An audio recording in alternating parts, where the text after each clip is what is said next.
Ok. Bem, pessoal, então vamos lá. No nosso encontro passado, a gente foi na tragédia mesmo da Antígona. Eu fiz questão de trazer para vocês as falas, né? Que é tão excepcional, é uma tragédia que cada vez que a gente lê, ela toca a gente de algum modo. É uma genialidade mesmo do Sófocles. Não é à toa que o Lacan, né, se dedica a isso, e não só o Lacan, gente, é importante falar. A Antígona é estudada, né, pelo direito, pela sociologia, pela antropologia. A Antígona é uma peça, é a peça, né? Quem sabe a gente pode um dia, né? Quem sabe a gente tem essa possibilidade de, não sei se alguém já viu, mas eu queria muito poder assistir a peça, porque uma peça assistida é diferente de uma peça lida, né? Então, quem sabe a gente tem essa oportunidade um dia, né? Quem sabe o Quiné, né? É Uma hora mesmo. coloca lá Ai, a lindo, Antígona lindo. para gente, né? Para gente assistir. Então tá, nós vamos lá então para o item do seminário 7, que é um seminário muitíssimo maravilhoso. Eu agradeço a Gislene por ter começado esse estudo e ter seguido adiante. É um seminário muito maravilhoso, não só pelo conteúdo dele, mas pela maneira como Lacan articula os conceitos, a maneira como ele fala, ele é claro nesse seminário. Eu acho esse seminário o máximo aí. Né? Então vamos lá. É a essência da tragédia, um comentário de Antígona de Sófocles, né? São três lições que o Lacan vai falar então da Antígona.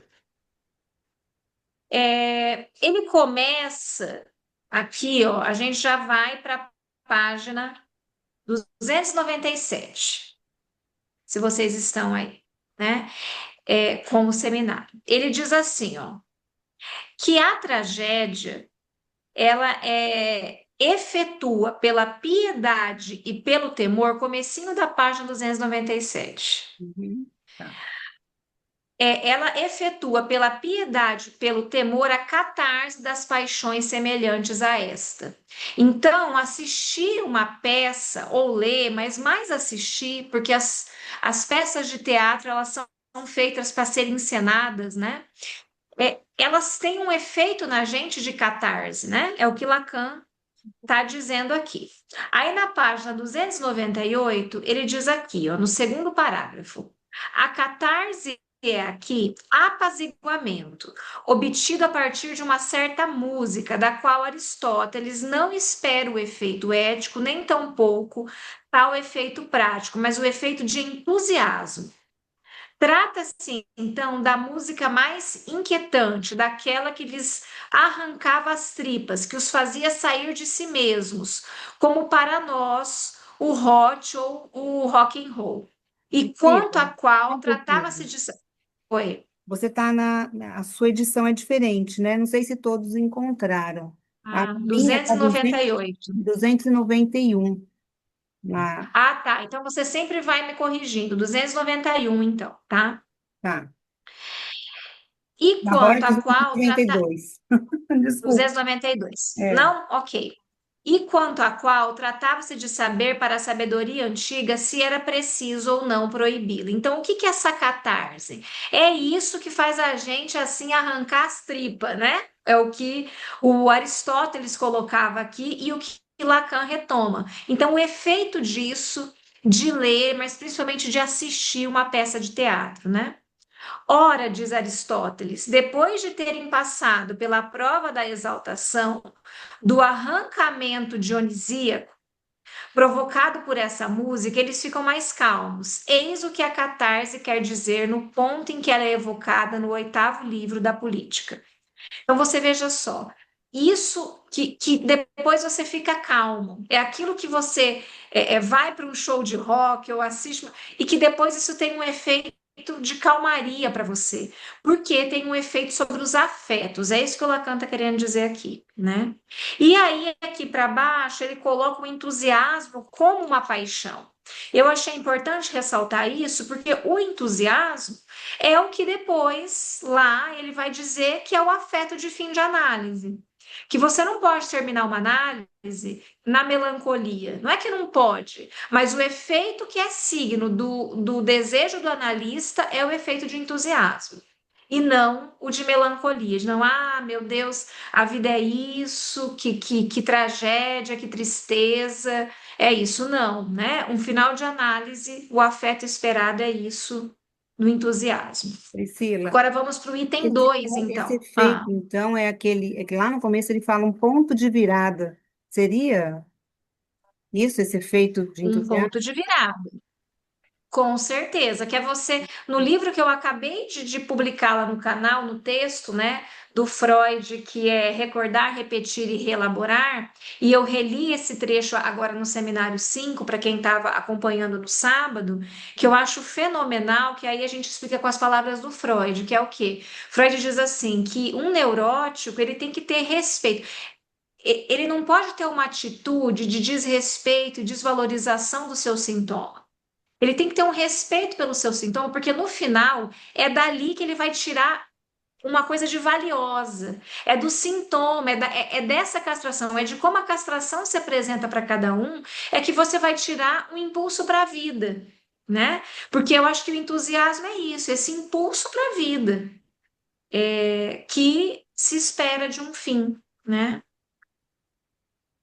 Tá certo. Então agora vamos aqui para o item 2, ó. No comecinho do item 2 ele diz: a tragédia, dizem-nos, tem por meta a catarse, a purgação da metamata, das paixões, do temor e da piedade. Pulando alguns parágrafos, Antígona nos faz, com efeito, ver o ponto de vista que define o desejo. Eu achei isso interessante aqui, ele colocando a Antígona como alguém que está do ponto de vista de que define o desejo, né? Por quê? Porque a Antígona ela não cede, né? Ela é essa pessoa que não cede ao desejo dela, ainda que o desejo dela a leve para a morte, inclusive, né?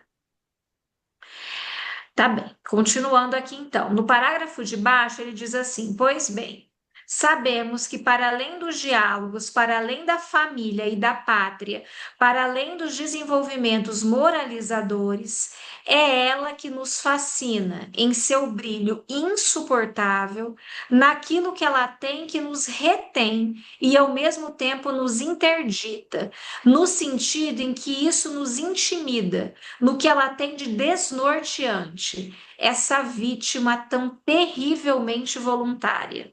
Achei esse parágrafo aqui incrível na definição aí do que é antigo, né? Essa vítima desnorte, essa coisa de desnorteante que ela traz, essa vítima terrivelmente voluntária, porque ela vai para a morte porque ela não abre mão e ela vai porque quer, né? Ela vai porque quer, ela teve chances ali de não ir, né, para esse caminho, e ela vai. Então, ela tem alguma coisa de um brilho insuportável, de uma coisa que ao mesmo tempo nos intimida, né? Quando a gente lê Antígona, é isso que você sente mesmo, ainda mais pensando que ela é uma garota de 13 anos, vamos dizer assim, 13, 14 anos, né? Seguindo, tá? No parágrafo, dois parágrafos depois, no parágrafo que começa com é justamente, no meio ali, ó. A articulação da ação trágica nos esclarece sobre isso. Isso se deve à beleza de Antígona. Isso não o estou inventando. Mostrar-lhes-ei o trecho do canto do coro onde essa beleza é evocada como tal, e demonstrar-lhes-ei que é o trecho pivô e é o lugar que ela ocupa nos entre dois de dois campos simbolicamente diferenciados. É certamente desse lugar que ela extrai seu brilho, esse brilho que todos aqueles que falaram dignamente da beleza jamais puderam eliminar de sua definição. Isso aqui é muito importante, que tem uma beleza, então, na Antígona, que Lacan desenvolve a beleza como um véu antes da morte, né? Então, a Antígona é entre duas mortes, porque uma coisa é a morte anunciada e outra coisa é a morte de fato. Esse entre duas mortes, do você vai morrer e ela morrer de fato, ela aparece com uma beleza com um brilho E Lacan vai dizer, então, que a beleza é um véu para tapar o horror. Que a beleza serve como véu para tapar o horror. O horror do real, o horror da morte, né? E aí, aqui mais para baixo, Lacan continua. Antígona, no parágrafo seguinte, última frase. Antígona condenada ao suplício. Qual suplício? O de ser encerrada viva numa tumba. O terço central da peça é constituído pela apofania detalhada que nos é dada do que significa a posição, o destino de uma vida que vai confundir-se com a morte certa.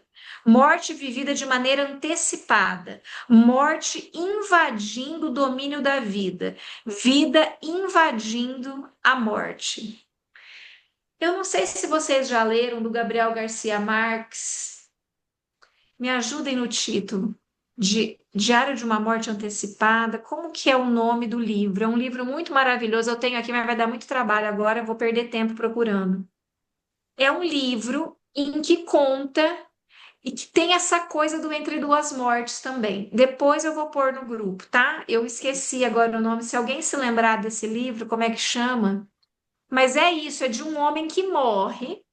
E aí o Gabriel Garcia Marques, ele narra tudo antes dessa... Então, ele morre. Aí o Gabriel Garcia Marques, ele narra tudo o que vem antes dessa morte. Então, parece que fica entre duas mortes, e aí você não tem certeza, você fica torcendo que ele não morra, mas você sabe que ele vai morrer. Então, tem uma beleza nisso mesmo, né? Então, a beleza como isso que captura, que nos captura e desvia o nosso olhar do horror que é alguém que vai ser enterrada viva, né? E desse domínio da morte invadindo a vida, né? Virando a página aqui, ainda antes do item 3. Crônica de uma Morte Anunciada. Obrigada, Deise. É esse o livro. É maravilhoso. Só leiam esse livro que vocês vão ter essa mesma impressão assim, de uma coisa de uma beleza e de um horror, e de uma beleza e de um horror. Na página 302, ó. Ah, tá. No meu é na 302, mas o de vocês é um pouco antes do item 3, tá? Uhum. Isso começa com isso, parágrafo. Isso parece singularmente duplicá-lo lá onde ele prossegue seu caminho. Pois não se pode dizer que o desejo seja completamente extinto pela apreensão da beleza. 296, gente. Ele continua sua corrida, porém aqui, mais do que em outro lugar, ele tem a impressão do engodo, de alguma forma manifestado pela zona de brilho e de esplendor onde ele se deixa arrastar. Por outro lado, sua comoção, não refratada, mas refletida, rejeitada, ele sabe que ela é a mais real, mas aqui não há mais objeto algum. Aí, 2 parágrafos depois, diz assim: ó, temos agora o dever de entrar nesse texto de Antígona buscando outra coisa que não seja uma lição de moral. Porque no final tem essa coisa, sejam prudentes, né? O Sófocles fala, mas Lacan fala, não é isso que a gente tem que ver nesse texto, é uma outra coisa. Então, aí no 3, o que há em Antígona? Há primeiramente Antígona. Então, o que há em Antígona é a pessoa da Antígona. Essa pessoa que, em nome de enterrar o seu irmão, ela vai para a morte, porque para ela viver sem enterrar o irmão já não era mais estar viva. Então, essa também é a dimensão do entre duas mortes, né? Viver sem respeitar essa lei, que não é a lei dos homens, que vem antes dos homens, que não é a lei do tirano, era já estar morta. Não valia a pena para ela viver sem enterrar esse irmão, né? E em nome disso ela vai até o fim. No item 3, na página 304, é na página seguinte do item 3, né? Ele vai falar um pouco do Hamlet, que eu não vou falar com vocês, senão a gente sai um pouco do, do livro, né? Da Antígona. E aqui no finalzinho começa com é por não se querer aprender de perto os textos, mas por ficar na ordem daquilo que nos parece admissível, isto é, na ordem de nossos preconceitos, que perdemos a todo momento a ocasião de designar nas veredas que seguimos os limites e o ponto de ultrapassamento. Eu achei essa frase do Lacan muito linda. O parágrafo começa assim: é por não se querer aprender de perto os textos. Acharam aí? Acharam? Acharam. A Lais achou. Tá. Se você puder colocar aí aonde que tá. Porque olha o que que ele diz. A gente, se ficar na ordem dos nossos preconceitos, a gente perde de aprender do que é que se trata quando a gente está falando de um texto, né? Então, veja só, o Lacan não é pela questão moralizante que a gente tem que entender esse texto aqui, né? Aí, em seguida, no parágrafo seguinte, no PDF está na 298 isso, no finalzinho. Não sei como é que tá aí para vocês. Aí no parágrafo seguinte, assim, ó, em seguida, na tragédia, ao coro. Coro, o que é o coro? De lesão, são vocês. Ou então, não são vocês. A questão não é essa. Trata-se de meios emocionais. Eu diria, o coro são pessoas que se emocionam. Esse é o lugar do coro na tragédia. Quando vocês pegarem para ler, quem ainda não leu, ou para reler, vocês vão ver que o coro, então, são essas pessoas que ficam tocadas, que se emocionam, né? Ó, nessa mesma página que vocês estão, pula um parágrafo, o outro, né? Ele vai dizer que o coro é o que há de mais humano. Vocês estão, portanto, libertos de toda preocupação. Mesmo que não sintam nada, o coro terá sentido por vocês. Em compensação, tenho certeza de que ele fica fascinado pela imagem de Antígona. Então, é um coro fascinado pela Antígona. Aqui ainda Lacan, então, está falando dessa tragédia de modo geral, né? Agora, no item 4, se a gente pegar o item 4, mais ou menos no sétimo parágrafo, ele vai dizer assim, ó. O parágrafo começa assim: se não é exatamente dito isso dessa forma, isso está implícito para Goethe, entrevisto por ele. Não se trata de um direito que se opõe a um direito, mas de uma iniquidade que se opõe a quê? A outra coisa que Antígona representa. Digo-lhes, não é simplesmente a defesa dos direitos sagrados do morto e de sua família, nem tampouco o que quiseram representar para nós de uma santidade de Antígona. Antígona é levada por uma paixão e trataremos de saber por qual, tá? Então, Lacan está dizendo, não é só isso do direito sagrado, não é só isso da santidade de Antígona, como o Goethe tentou dizer, ele está aqui contrapondo, inclusive, o Goethe, né? Porque ele vai dizer assim, que o Goethe mostra, vamos ver aqui essa partinha de cima, ó. É,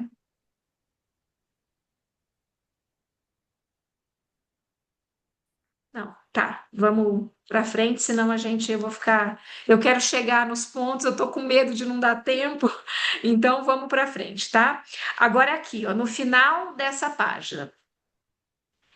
Embora ela mesma pareça ter se abrandado numa espécie de meu pai, por que me abandonaste? Ela se corrige dizendo. Porque tem um momento lá que ela diz: ah, eu não vou ser mãe, eu não vou sentir os prazeres de ser casada, eu não vou não sei o quê. Tem uma parte que a Antígona fala isso lá na peça, né? E aí ele diz assim, então, embora ela chegue no momento, né, copiando Cristo, que diz, meu pai, por que me abandonaste? Ela se corrige dizendo, saibam, eu não teria desafiado a lei dos cidadãos por um marido ou um filho a quem tivessem recusado a sepultura. Pois afinal, diz ela, se eu tivesse perdido um marido, nessas condições, eu poderia ter arrumado um outro. Assim como se eu tivesse perdido um filho com um marido, eu poderia ter tido um outro filho com outro marido. Mas aqui se trata do meu irmão, nascido do mesmo pai e da mesma mãe. Esse termo grego que liga alguém ao irmão e à irmã percorre toda a peça, essa aura defus aqui, né? E aparece desde o primeiro verso, quando Antígona fala com Ismene. Agora que o pai e a mãe estão escondidos no Hades, não há mais nenhuma chance de que irmão algum jamais nasça. Eu acho isso aqui extremamente difícil de abarcar. Eu acho curioso, não é? Porque veja só, o que que é o comum do humano, de modo geral? Não, não há nada pior do que perder um filho. As pessoas ficam repetindo isso, né?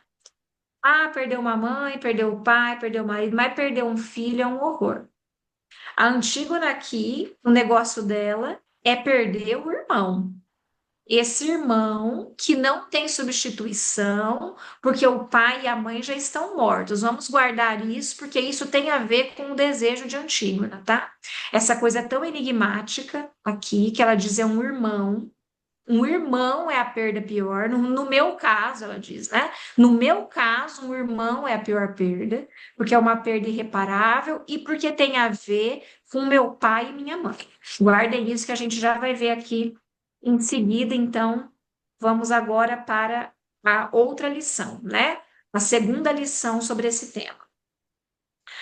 O Lacan diz assim no comecinho, ó, vocês sabem, por outro lado, o terceiro parágrafo, que recolocamos aqui em questão a função do belo em relação ao que abordamos como sendo avisada do desejo. Vamos seguir. No item 1, ó, terceiro parágrafo.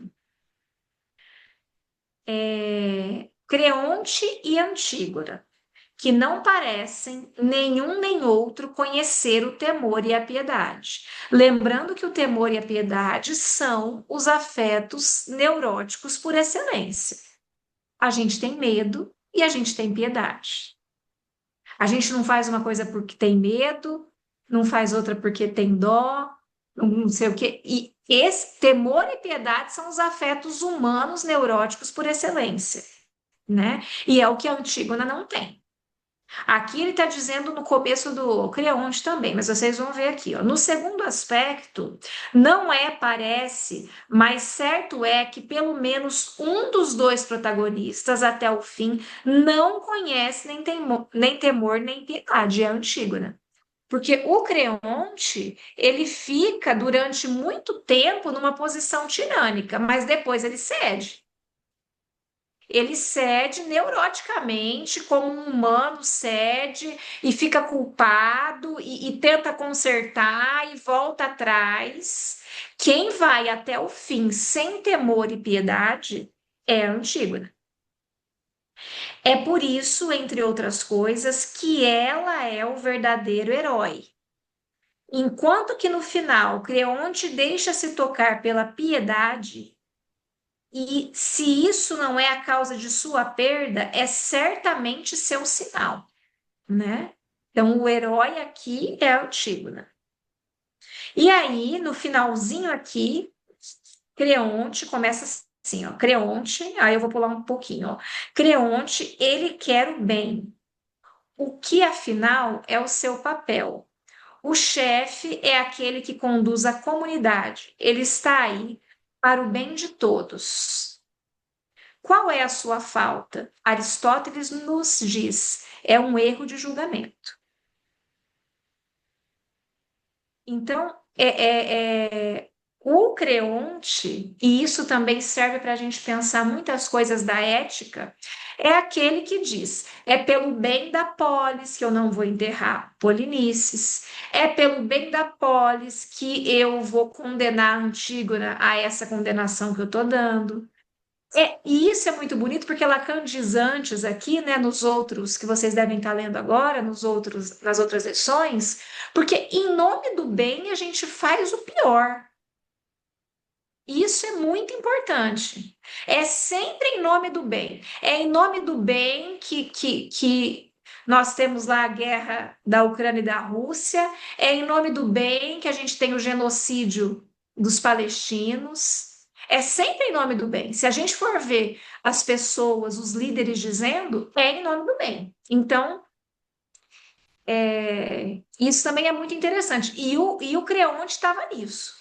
Em nome do bem, eu estou fazendo essas coisas. E aí, então, o que ele tem é um erro de julgamento.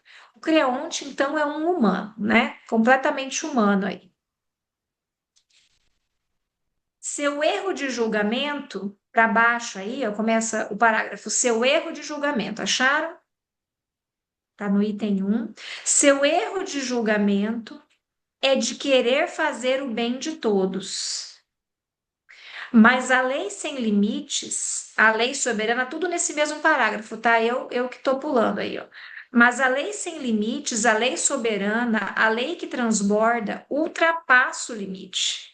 Ele nem se dá conta de que transpõe esse famoso limite, do qual se acredita ter se dito bastante, dizendo que Antígona o defende, que se trata das leis não escritas da DIC. Então, veja só, ele erra, porque a Antígona está dizendo: olha, tem leis que são maiores do que a sua lei. Você não é, tem leis que são as leis dos deuses. Então, o que ele tem é um erro de julgamento aí, né? Priscila, Vamos virar a é, par. o, Oi. o que que seria essa é, as leis não escritas da DIC? As leis não escritas são essas leis que são as leis que estão para além da lei humana, que é, no caso da Antígona, vamos citar aí esse exemplo, é a de não, um morto precisa ser enterrado. Um morto, independente se ele estava certo na guerra, se ele estava errado na guerra, ele precisa ser enterrado, porque isso é dar a mínima condição dele fazer a passagem dele no além-mundo. Então, essa é a lei dos deuses. Eu não posso dizer. Então, quando o Creonte cria a lei dele, dizendo não, não vai ser enterrado porque é um inimigo, não sei o quê, porque estava errado, porque não sei o quê, essa é uma lei humana, mas existem leis que estão para além das leis humanas, que são maiores do que as leis humanas, né? Porque um sistema jurídico de qualquer país, se a gente fizer qualquer tipo de análise, é sempre muito falho. Ele não dá conta das coisas. Quer ver um exemplo que eu, quando dava aula, eu gostava de dar? Uma vez teve uma moça que ela era. Como é que chama quem conduz um barco? Esqueci. Não é piloto que fala, piloto é de avião. Quem conduz um barco é Piloteiro. o quê? Hã? Piloteiro eu conheço. Capitã, sei lá. Tá, ela estava lá Ah, conduzindo esse barco de refugiados e essas pessoas iam morrer. Isso faz uns 6 anos, foi lá na Itália. Mas a gente tem muitos exemplos disso. Essas pessoas iam morrer, que estavam dentro do barco. E havia uma lei na Itália que não podia atracar na Itália. Não podia. Ela não podia fazer isso. O que que ela faz de um jeito antigo de ser? Ela atraca.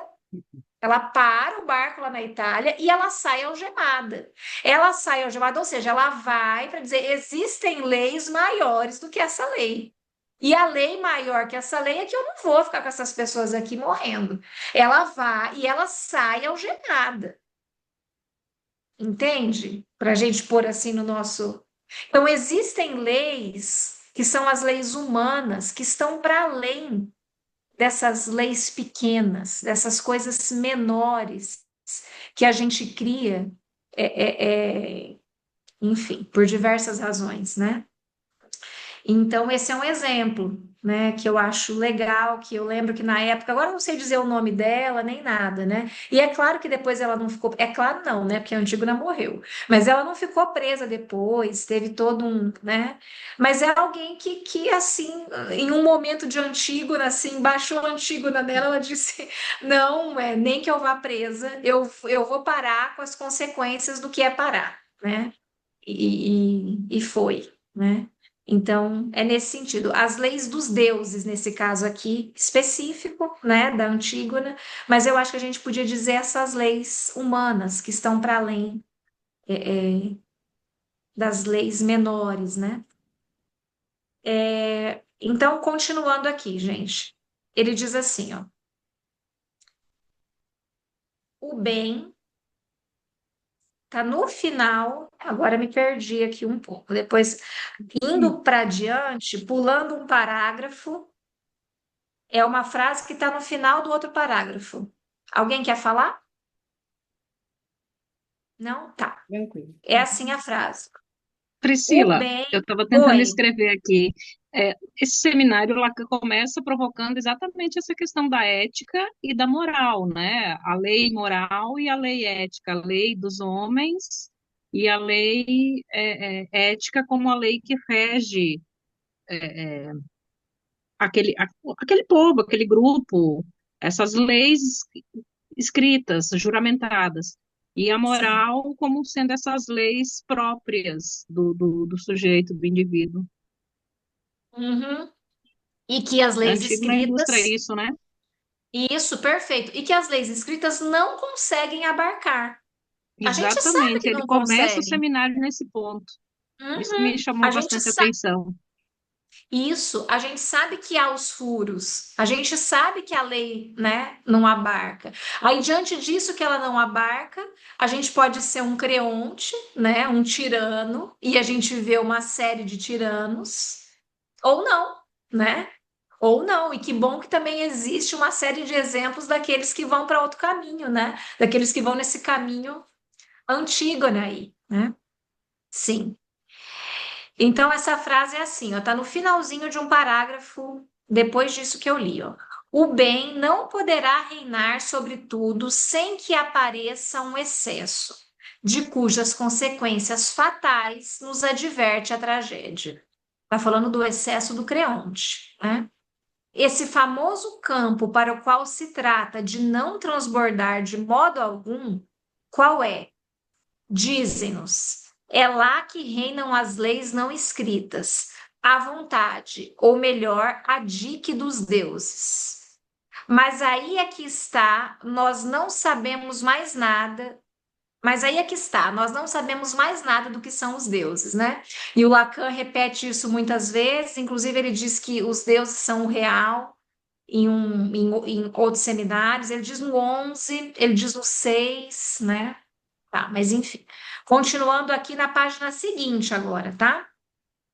O limite começa assim, o parágrafo. O limite, então, pulei uns 4 parágrafos. O limite de que se trata, essencial a ser situado para que dele apareça por reflexão um certo fenômeno, que numa primeira aproximação chamei de fenômeno do belo. É o que comecei a definir como limite da segunda morte. Então, ele vai retomar isso do belo. O crime seria o que não respeita a ordem natural. Pulo um parágrafo no outro, né? No meio ali ele diz assim, ó, o crime seria o que não respeita a ordem natural. E aí, mais no final desse parágrafo, ele vai dizer: por meio do crime, está no poder do homem liberar a natureza das correntes de suas próprias leis, pois suas próprias leis são correntes. Aí, ó, Daisy, né? As nossas leis às vezes são correntes que nos impedem, inclusive, de serem humanos, né? De sermos humanos.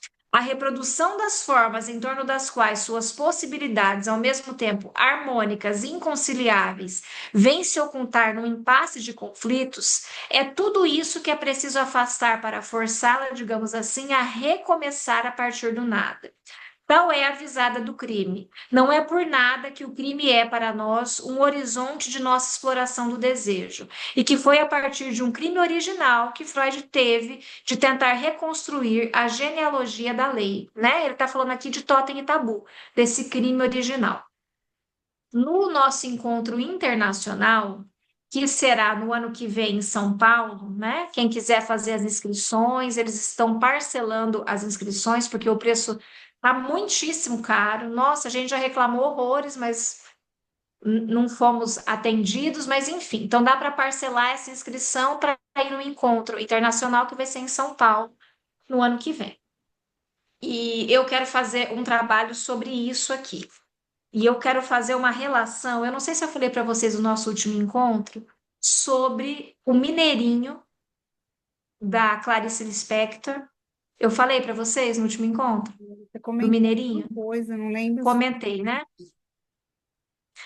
Do Mineirinho com isso aqui. né? Porque eu acho que lá também tem um excesso, né? O Mineirinho, então, é um criminoso que ele é morto. E quando perguntam para a Clarice o que foi que ela escreveu de mais bonito, ela diz que foi esse conto. E olha que ela tem mil coisas muito lindas, né? Mas esse conto que ela escreve, então, é para contar dessa morte. Eu vou retomar aqui porque eu acho que a gente que fala de um excesso. Em nome do bem, o que é o bem? O bem é eliminar os criminosos, né? Assim, entre aspas. Em nome do bem, que é vamos eliminar os criminosos. Esse mineirinho, esse criminoso, ele é morto, ele é alvejado. Eu acho que são 7 tiros. E a pergunta que a Clarice faz é: se precisava só uma bala para matar esse homem, por que as outras 6? Né? Por que as outras 6? E aí, leiam lá que é a coisa mais maravilhosa do mundo. Mas eu acho, então, eu sempre que eu vou ler aqui, eu me lembro disso, dessa coisa do excesso em nome do bem. E a gente sabe quantos excessos em nome do bem, quanto do pior se faz, né, em nome do bem. Eu Foge, ressalto foge isso. do controle, né? Não existe, não existe limite nenhum, né? Vai Não que você existe. não vê. Como Uhum, isso? sim. E aí, então, nós vamos agora para o item 2, gente, desse capítulo, ó. Começando aqui, ó. Antígona é a heroína. É aquela que fornece a via dos deuses. É aquela que traduzem do grego. É feita para o amor do que para o ódio. É feita mais para o amor do que para o ódio. Em suma, é uma pessoinha verdadeiramente delicada e charmosa, se acredita nesse tipo de comentário michuruca que constitui o estilo do que sobre isso dizem os bons autores. Essa coisa do amor, né? Porque tem uma hora que ela diz: eu sou do amor e não do ódio. O que o Lacan vai dizer é que não é um amor cristão que ela está dizendo aqui, né? Veja, são 400 anos antes de Cristo. O que é esse amor, então? Né? Esse amor está muito mais relacionado com sem piedade e sem temor. A Ana Laura fala muito disso. Aliás, eu aconselho vocês a irem lá na Ana Laura para entender melhor isso da Antígona. Ela está prestes a publicar um livro sobre isso. Ela conduziu um seminário maravilhoso, né, sobre isso. Mas o que que o Lacan vai dizer aqui? Ele vai trazer esse termo grego, que Lacan era tão genial que ele leu isso aqui em grego. Vocês vejam que ele fica trazendo significantes que se repetem e tal. Ele vai trazer o até aqui. O até que é um tipo, que é limite, né? Que tem a ver com uma coisa do limite, ó. Essa palavra, até, essa palavra é insubstituível. Ela designa o limite que a vida humana não poderia transpor por muito tempo. Para além dessa até, só se pode passar um tempo muito curto, e é lá que Antígona quer ir. Antígona, o testemunho do ponto em que ela está, literalmente, ela não aguenta mais. Sua vida não vale a pena ser vivida. Ela vive na memória do drama intolerável daquele a partir do qual surgiu essa linhagem que acaba de se aniquilar sob a figura de seus 2 irmãos. Ela vive no lar de Creonte, submetida à sua lei, e é isso que ela não pode suportar. Eu acho isso aqui, que depois eu quero falar uma coisa com vocês, vamos ver o que é que vocês acham. Eu vou deixar como pergunta, na verdade, né? Então veja só, ela está no limite, ela está aí ligada a essa coisa dos pais dela. Então, os pais perderam a sua linhagem, porque lembrando que isso da linhagem é com os filhos homens, né? Os 2 estão mortos, os pais perderam, então, isso da linhagem. E quem assumiu o trono foi o Creonte. Então, ela está sobre a lei do Creonte nesse momento, né? E isso ela não pode suportar. Pula um parágrafo no próximo. Esse diálogo é o de uma crueldade excepcional. Tá falando de qual diálogo aqui? Peraí. Tá, vamos seguir. Tá. Ele vai dizer aqui, ó. Ismene lhe faz observar, escuta, realmente, na situação em que estamos, já não temos muita folga, não exageremos. Diante disso, Antígona imediatamente dá um pulo. Agora, sobretudo, não voltes mais atrás sobre o que acabas de dizer, pois mesmo que queira, sou eu quem não te quer mais. Lembram? Que a Ismene falou: olha, nós somos mulheres, olha, eles são poderosos, olha, não sei se vale a pena. E a Antígona diz: então você não vai mais me ajudar, não adianta nem querer que você não vai mais me ajudar, né? Isso tudo, para quem ainda não leu ou leu faz tempo e não estava aqui no nosso encontro passado, é enterrar o irmão, né? A Antígona, primeiramente, vai pedir a ajuda da Ismene, que é a irmã, para enterrar esse irmão. E o termo é ectra, inimizade. É emitido imediatamente no que diz respeito às relações com sua irmã e ao que ela reencontrará no além, quando reencontrar seu irmão morto. Aquele que mais tarde dirá, aquela que mais tarde dirá, eu sou feita para partilhar o amor e não o ódio, apresenta-se imediatamente com a palavra de inimizade. Então Lacan está dizendo, ó, vamos entender melhor o que que é isso, né? Eu sou feita para partilhar o amor e não o ódio, porque no começo ela está aqui na pura inimizade. Ela diz para a irmã, nem adianta mais, porque ela não está nessa coisa amorosa como a gente, né, entende o amor. Na sequência dos acontecimentos, quando sua irmã tornará a vir em sua direção para partilhar seu destino, lembrem-se que a Ismene volta atrás e quer ser responsabilizada, ainda que não tenha cometido a ação proibida, ela a repelirá igualmente com uma crueldade e um desprezo que ultrapassam em requinte todos os limites, pois ela lhe diz: fica com Creonte que tanto amas. Então veja, se o Creonte ultrapassa um limite, a Antígona também o faz, de outro modo, mas também o faz. Nesse ponto, os dois fazem, os dois ultrapassam limites, né? Relembrando o que Lacan diz que a diferença dos dois é que a Antígona está sem temor e nem piedade, até o fim. Veja aqui, completamente sem piedade com essa irmã, né? No sentido de que fica lá com Creonte, quando a irmã se arrepende. Eis aí, portanto, para dar a silhueta do enigma que Antígona nos apresenta, o de um ser desumano. Desumano no sentido, gente, de não assim para dizer quando alguém faz uma maldade, você fala, nossa, que desumano. Não é isso. É no sentido não humano mesmo, para além do humano, né? Não a situemos no registro da monstruosidade, ó. Pois o que isso significaria de nossa parte? Isso é bom para o coro, presente durante a história inteira, e que num dado momento, após uma dessas réplicas de cortar o fôlego, que são as de Antígona, braba, ela é homus. Traduz-se isso como se pode, por inflexível. Antígona é inflexível. Quer dizer literalmente algo de não civilizado, de cru. Então, Antígona tem algo de cru, de não civilizado.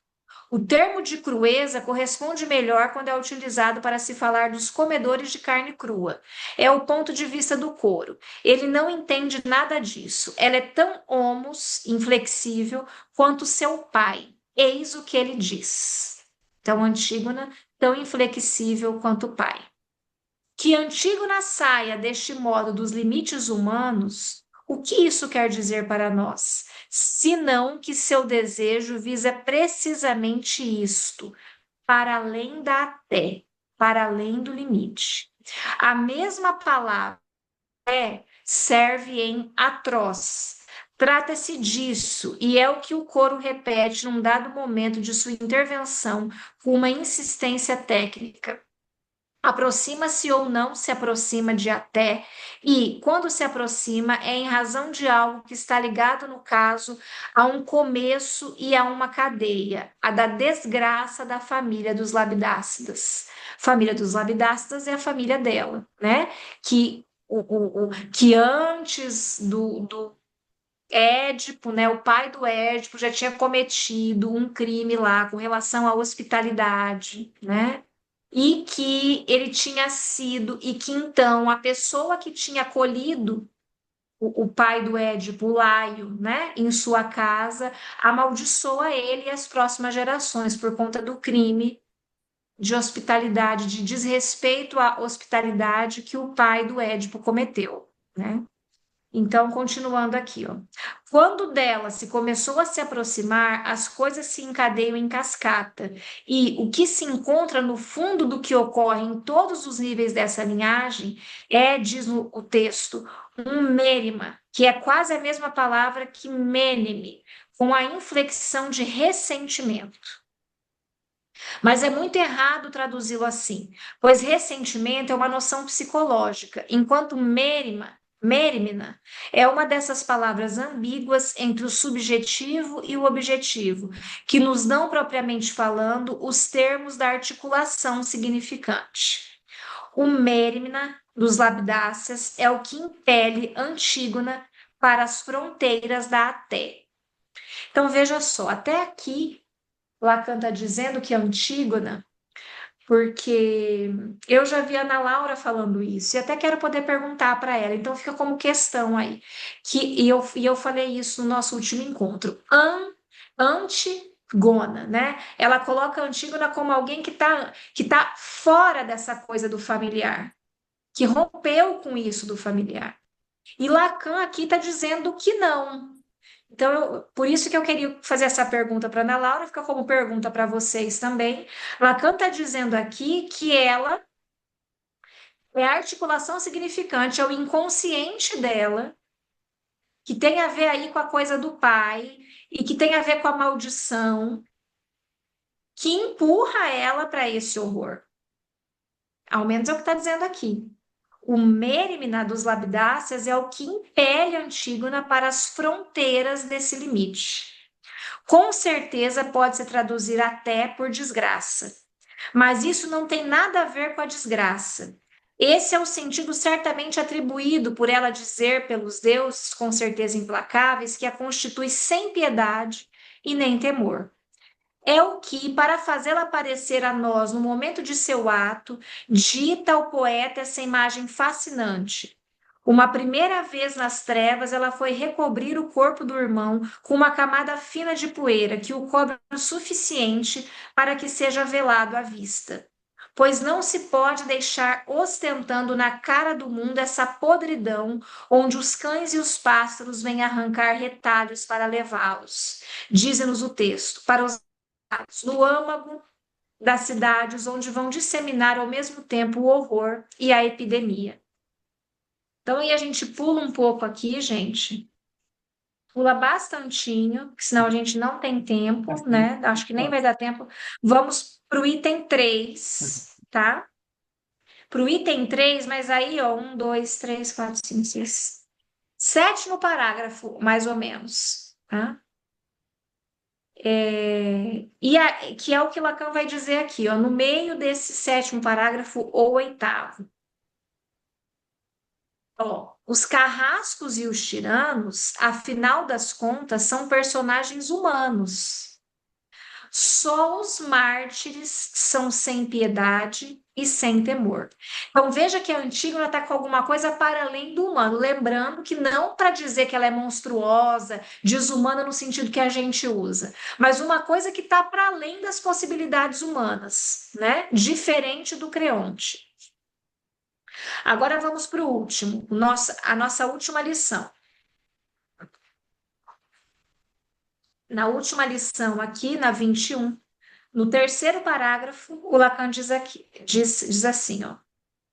Ela diz que sua alma está morta há muito tempo, que ela é destinada a vir em auxílio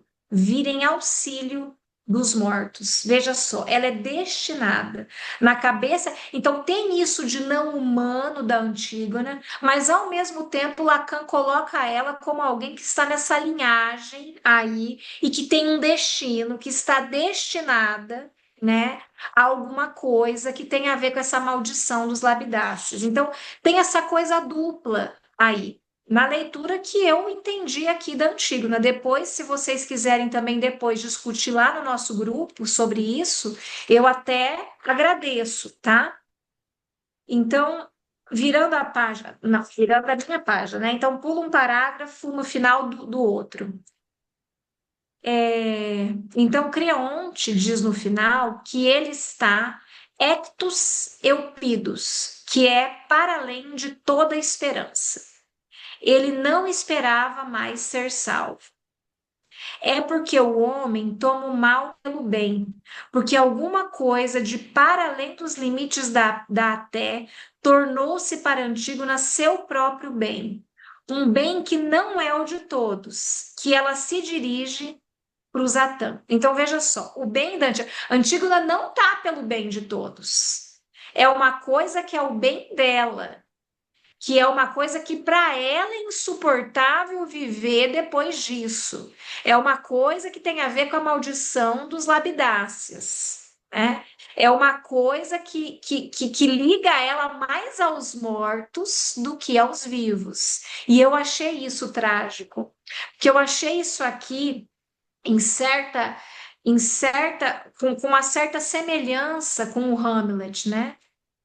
Posso estar equivocada, já digo de novo para vocês, quero que vocês me digam depois, quando forem ler bem certinho, me digam o que acham aí.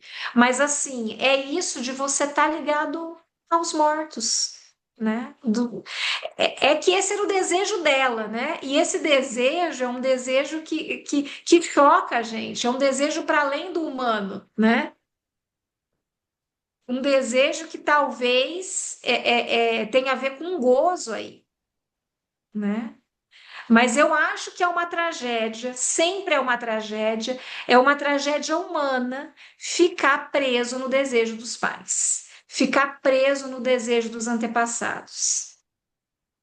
Eu acho que isso sempre dá no pior. E é isso que uma análise vai fazer a gente dar passos para fora disso, né? Ao menos em certa medida. Continuando. No item 1 ali, no meio do primeiro parágrafo para o final. Mas não obstante, tá bom, Elis, um beijo, viu? Sempre bom te ver. Mas não obstante, é certo que não é disso que se trata, pois no final das contas, o herói da tragédia participa sempre do isolamento e está sempre fora dos limites, sempre num voo e, por conseguinte, arrancado por algum lado da estrutura. Então, ele falando da Antígona aqui, né?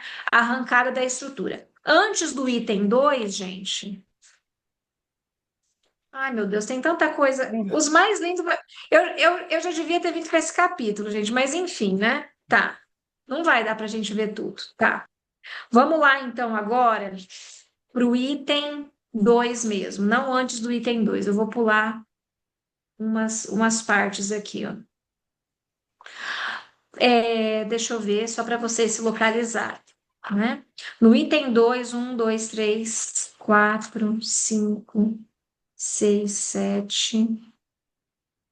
Final do sétimo ou oitavo parágrafo, né? Começo do nono, né?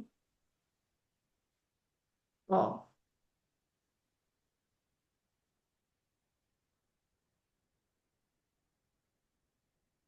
aqui, ó. Aqui ele está falando do ser humano, ó. Do ser humano. Ele vai em direção a nada do que pode ocorrer. Ele vai espertalhão, sempre sacaneando. Ele não perde uma, ele consegue sempre que as coisas lhe caiam na cabeça. Então, aqui ele está falando do humano, né? Dessa coisa da gente ir ao encontro do nosso destino, da gente dar conta de fazer as coisas caírem em nossa cabeça. Ele está falando da repetição. O que quer dizer no parágrafo seguinte? O parágrafo seguinte começa assim: é no estilo préver, não sei, que é preciso sentir esse momento de virada. Eu vou lhes dar uma confirmação disso. Encontre-se com efeito logo após, aí ele fala uma frase em grega, acharam? Acharam, tá. O que quer dizer que só há uma coisa da qual ele não se safa. É do, é do caso de Hades. No que se refere a morrer, o homem ainda não resolveu, ele falando do ser humano. O importante é o que se segue. Após ter dito que, em todo caso, há algo que o homem não resolveu e é a morte, o coro diz que ele imaginou um truque absolutamente formidável, ou seja, literalmente, a fuga para as doenças impossíveis. Isso está lá no coro, gente. Isso aqui é genial, né? Então, como o ser humano não resolveu essa coisa da morte, ele vai para a fuga para as doenças impossíveis. Não há meio de dar outro sentido a isso, senão aquele que estou dando. As traduções tentam dizer habitualmente que com as doenças ele ainda se ajeita, mas não é nada disso. Ele ainda não chegou à morte, mas encontra truques formidáveis, doenças que ele construiu. Não é lindo isso? A gente constrói doenças, a gente fabrica coisas, isso é do humano, a gente dá jeito de repetir as coisas, né? Vai para a fuga para as doenças impossíveis, porque isso tem a ver com não olhar para a morte também. É espantoso ver isso construído em 441 a.C., como uma das dimensões essenciais do homem, né? Lacan falando aqui. Pulando uma página, agora a gente pula uns 4 parágrafos, vamos para o parágrafo que começa assim. Será que Creonte confunde, tá? Ó, Creonte representa as leis do país e as identifica com os decretos dos deuses. Mas não é tão certo assim, pois não se pode negar que essas leis, as leis do nível da terra, são contudo aquilo com que Antígona se mete. É pelo irmão Friso sem cessar que passou para o mundo subterrâneo, e é em nome dos vínculos mais otonianos, dos laços. É otonianos? O que está escrito aqui? Eu nem sei. É, é um C. Etonianos? É um C? Quitoniano. É, É. quitoniano. Etonianos, os laços de sangue, que ela se opõe ao querigma, ao mandamento de Creonte. Parágrafo seguinte.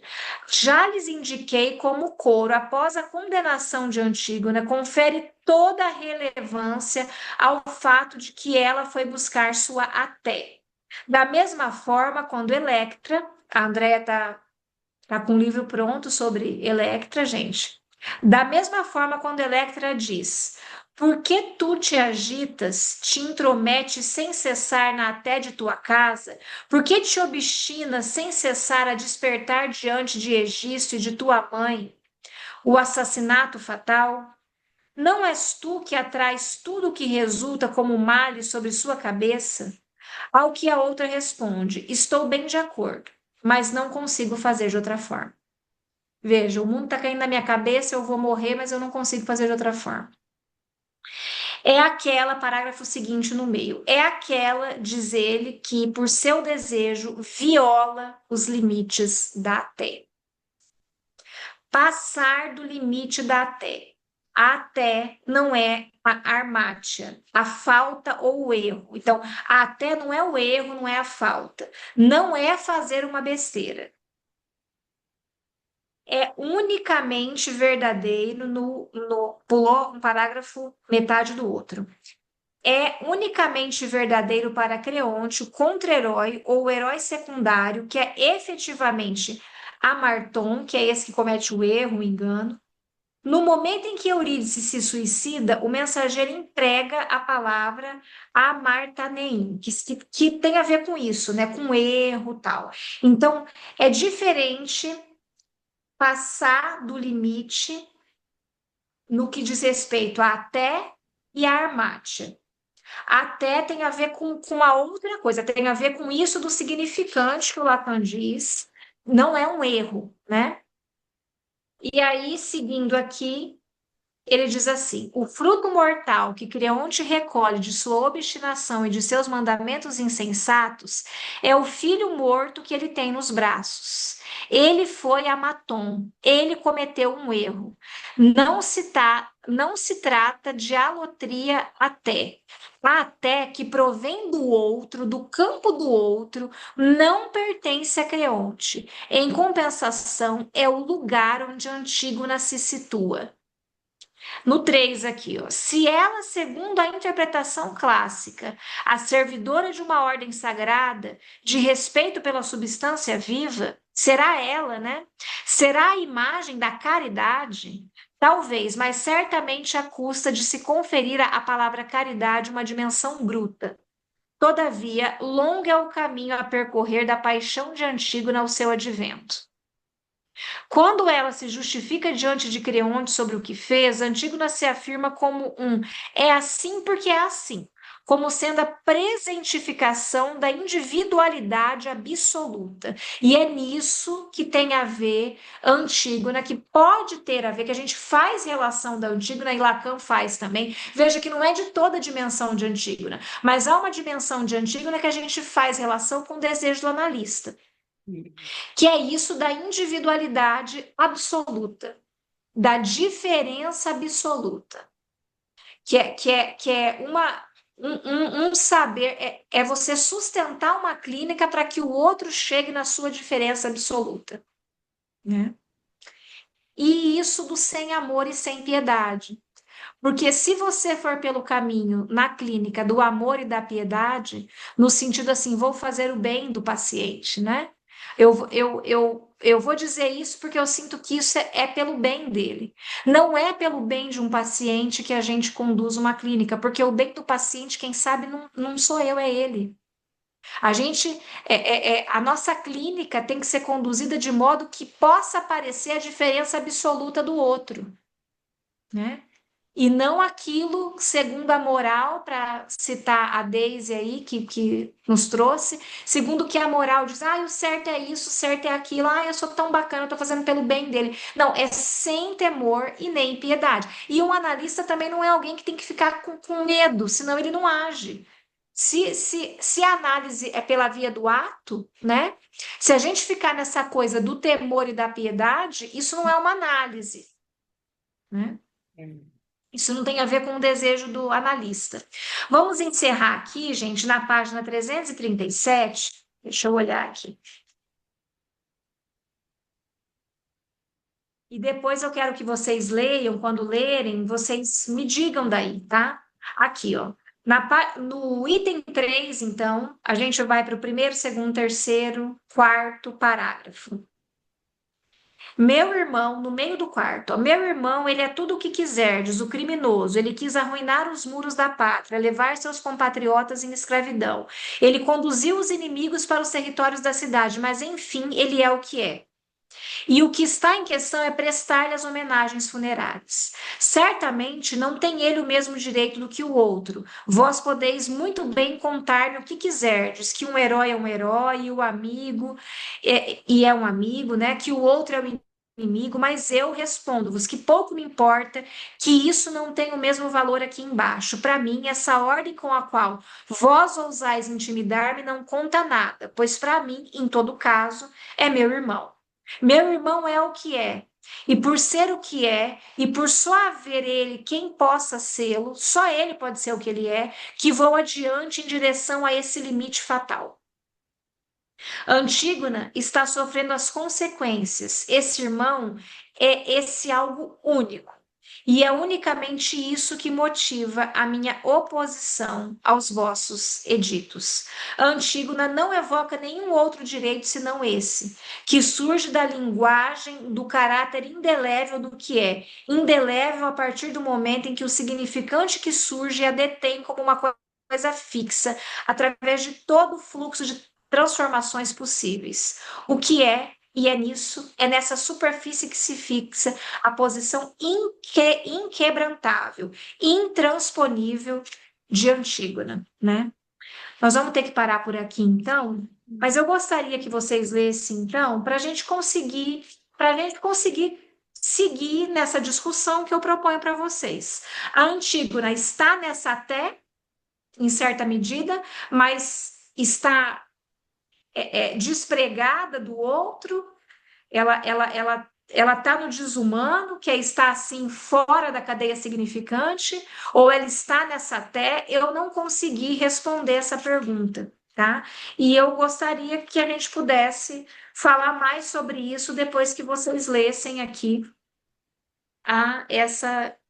essa parte que fala da Antígona, né? Mas para mim, então, só para encerrar o que eu já disse no nosso outro encontro, Se no primeiro momento, para mim, Antígona, eu fiquei muito admirada por esse desejo decidido, nessa minha leitura de agora, eu achei que Antígona tem muito, ela vai muito para a morte, né? É muito uma coisa assim da pulsão de morte, né? É claro que tem isso que a gente pode colher do desejo do analista, do sem temor nem piedade. É claro que tem isso do ser inquebrantável no desejo de fazer aparecer a pura diferença do outro, né? De fazer o outro sustentar a pura diferença, mas também tem uma coisa de uma morte, de quem vai no sentido da maldição familiar, né? E que assim como o pai, sua vida acaba em uma tragédia. Assim como o pai, os irmãos, o avô, a vida dela acaba numa tragédia, né? Enfim, era isso que eu tinha para dizer. Peço perdão, gente, pela pressa, eu queria dizer mais coisas, Não é? mas é assim, né? Nunca dá para dizer tudo. Nós é que pedimos perdão, né, de fazer você correr, tem tanta coisa bela para ser dita, mas infelizmente, ou felizmente, não Sim, sei. Vamos ver o lado sim, bom, né, o ponto de virada, sim, exatamente. Vamos ver né? o lado bom. E aí vocês vão lendo, mas vamos lembrar depois de discutir lá no grupo É, o que é que vocês acharam. vamos combinar assim, a gente continua a leitura e depois a gente vai discutindo. Aí a Priscila vai ajudar a gente lá no grupo, dando Isso. Pode ser, Priscila? Quero ouvir vocês lá, tá bom? Né? Priscila, muito obrigada. Alguém quer fazer uma breve colocação, porque hoje foi realmente, a gente queria mais É, tempo, né? Mas, sim, se não, eu agradeço, né, a presença de todos, principalmente você, Priscila, que falou dessa forma tão corrida, desculpa realmente, mas vamos combinar. Estaremos juntos lá no tá grupo. bom. Tá bom, combinado, viu? Um beijo, até mais, gente. Obrigada, Bons beijo. estudos aí para vocês. Obrigada. Tchau, tchau. Tchau.